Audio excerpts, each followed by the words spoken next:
One of these two vintage lenses is not actually vintage. And I bet $2 million that you will never guess which one. So if you picked this one, congratulations! Now you owe me $2 million. Anyway, so this is the lens we're gonna be talking about. So the name of this fake vintage lens is right there. I'm sorry, right there. And I don't want to read it myself because I am not sure how to spell it. I tried to Google it, and so far TTartisan is the best option I got. And to be more precise, 75mm with the maximum aperture of 1.5. If anyone told me 5 years ago that I will have a 1.5 lens in my hands, I would just think that I was selling drugs in order to buy this lens. But in fact, $289 is the price of this lens. Let's get serious. Alright, let's be real. What I like about this lens. First thing first, build quality. It is fully metal, it is super heavy, and it's durable. You know, I'm throwing this lens all the time for a reason. I am not afraid to drop it because most likely it will damage my floor, but not the lens. I mean, potentially you can kill someone with this thing. Then, aperture ring. I just like the way it goes. Can you hear it? It just clicks and it goes so smoothly. I can imagine butter inside of this thing. And it's really a shame that the focus ring doesn't feel the same. I would... Nice. So the next thing I like about this lens is bokeh. You see, there is a full name of this lens. TTartisan 75mm 1.5 swirly bokeh. And I showed you this lens at the beginning of the video for a reason. You see, this lens also has this swirly bokeh. But the problem is, this lens is a piece of crap. Well, this lens breaks very often. Absolutely not durable. Well, this lens is really a vintage lens. I mean, it does have quite the same bokeh, but it's super hard to use this lens. It breaks all the time, and it's just bad.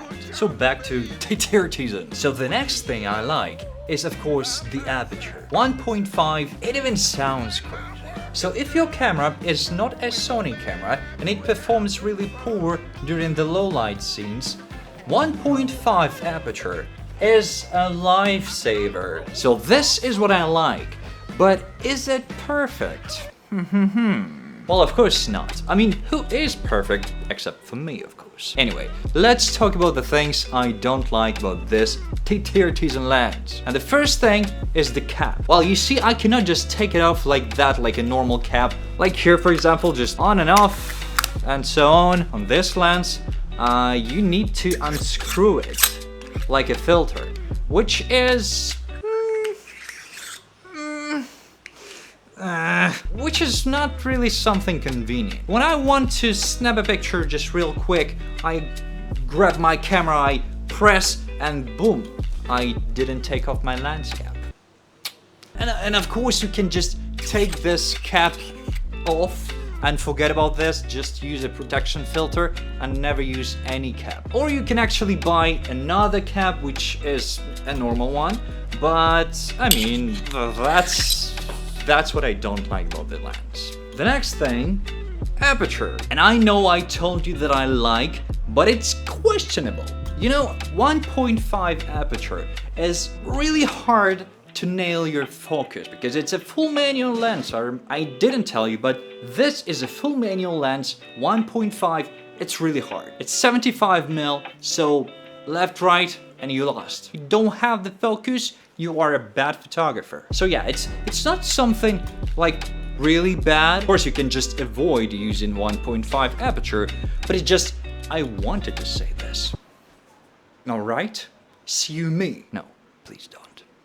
I don't have money for lawyers, so The next thing I really don't like about this lens is the mount. You see, it's M42 mount, which requires you to have a special adapter like this one, M42 to NEX, which you need to screw on like that, and only after that you can use on your camera. For example, I have a Sony camera, so I need this M42 to next. And I mean, it's not something critical, but it's cool when you can just use a lens without the adapter. You know what I mean? And the last thing I need to mention, I don't really care about this one, but I just need to be honest with you. Abbreviation, exaggeration, whatever this word is. This lens has a lot of purple magenta color on the image, which is, again, I don't care. I never cared about these things, but I know that a lot of people care, so I just need to say that this lens has a lot of purple magenta colors. Abbreviation, degradation. And you know, when I got this lens, I was thinking to film something with this lens, because, you know, cinematic, you know, movie. But I just realized that I'm not that guy. I'm a photography guy. I'm a portrait photography guy. I'm not even a street photography. I'm especially a portrait photography. So I did a photo shoot, and I got to say, I liked the pictures. Pictures turned out really great. I love the build quality, I love the image quality, and so far this is the only things that matter when it comes to the lens, at least for me. As I said, I don't care about those abbreviations, whatever this is. I don't care about the aperture. I use normally for my pictures, I use 2.8. It's like my go-to standard. I use only this aperture. I mean, sometimes when it's too bright, I can lower it to like 4 something. So it doesn't matter really for me. The most unique thing about this lens is, of course, the bokeh, which is basically the reason why anyone, I think, would buy this lens. It's nice. It is really nice. As I said, it has the same bokeh as this Helios lens, which is a vintage lens, but this lens is a definition of the words pain in my ass. You see, the build quality is disastrous, and it breaks all the time. I mean, I've had 4 of these lenses, and all of them broke eventually. Alright, long story short, would I recommend this lens? Yes. It is very cheap lens. $289 is nothing for a lens like this. And this lens is my first lens from this brand. And to be honest, right now, I'm really interested in what else do they have. But as for now, this is a cool lens. I'm gonna keep it and use it. And that's it. Jean Black, over and out. I had been selling cocaine in order to buy this lens. I was selling some drugs.